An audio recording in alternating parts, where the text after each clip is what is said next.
The most obvious way to look at your design data is the graphical documents themselves, namely the schematics, but sometimes you need a way to navigate around them and find connections and components more quickly and easily.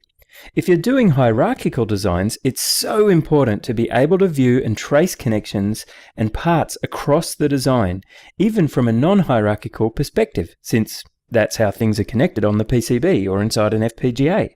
Altium Designer provides the Navigator panel for doing just these things and more.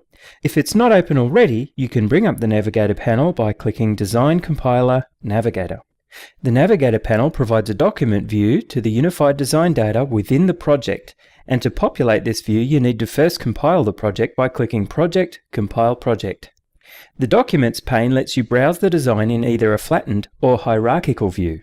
Once you select the document view, the Instance pane lets you browse the instances, or components, within that document. Click the plus sign to drill down to the instance information. You can easily see and select or highlight component parameters, implementations, or pins.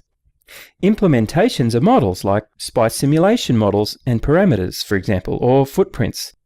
If you click on a pin name, the Net Bus pane shows what net that pin belongs to, and immediately gives you the ability to browse other pins, ports, net labels, wires, or buses that are connected to this one. The Net Pins pane shows this information in a list at the bottom. In all of these panes, right-click to be able to change jump and selection options or generate a report which can be exported to a spreadsheet or PDF. If you click the Interactive Navigation button, you can click objects within the schematic, and the Navigator panel follows the selections to show where those objects fit in the hierarchy of the design. Click on the Ellipsis button up here to get to the navigation options. Enabling the connective graph gives you a unique way of seeing the topological relationships between the objects you select, making it easier to place components for optimal readability and reducing wire time.